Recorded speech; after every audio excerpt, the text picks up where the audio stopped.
5 billion years from now, the Sun will expand and become a red giant. And the Earth might just be in the way. If humans were still around then, would we leave the Earth? Or would we move it? This is What If. And here's what would happen if we moved the Earth. What's the Sun's problem anyway? Well, like any other star, it has an expiration date.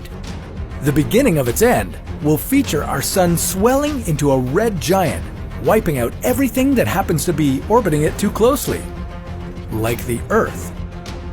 If we wanted to survive, we'd need to take action long before the Sun started going on a rampage. It would take 1 billion space shuttles to evacuate about 7.5 billion Earthlings. Even if we could launch 1,000 space shuttles every day, it would take over 2,700 years to move everyone off the doomed planet. Maybe we could save ourselves some trouble by moving our whole planet instead. That's actually quite possible. We'd only need to give the Earth one big boost in the right direction and keep it on course. And there are a few ways to do that. To move the planet out of danger, we'd have to change its velocity by 1,200 meters per second. That would require about 7,000 of the most powerful rockets ever built, but this plan has one big flaw. To escape the Sun's expanding flames, we'd need to escape pretty far. At least move into the orbit of Mars.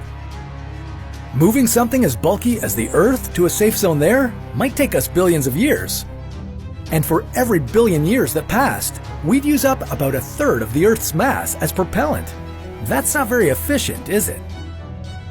To move the Earth more efficiently, we'd have to consider electric propulsion. Unlike the chemical one used in most rockets, electric propulsion doesn't require a lot of mass. We could get away with sacrificing only 2% of the Earth's mass every billion years. You'd hardly notice the difference. But this option would require a lot of power, about 800 times more than what's produced here on Earth right now. Plus, it would take some careful engineering to make this work. Because the Earth is spinning, a rocket placed in one location would not always point in the right direction. We'd need to place rockets all around the Earth and have each of them fire only for a certain amount of time. That would keep the Earth on course. It would take 1 billion years to move the planet out of the danger zone. Any miscalculation could mean extinction. There is a better way, and it involves asteroids. Aerospace engineers use something called a gravitational slingshot to alter a spacecraft's path without using too much propellant. When a spacecraft approaches the Earth and then leaves its gravitational pull, it receives some of the Earth's orbital energy. We could use the same effect to redirect our planet. First, we'd have to make comets or asteroids pass close to the Earth, transferring some of their energy in the process. Next, engineers would redirect the asteroids close to Jupiter and Saturn, where they would pick up some of the gas giants' energy. From there, the asteroids would bring that energy back to Earth. We'd repeat the process over and over again until it got us to a safe orbit. Of course, that would be quite dangerous too.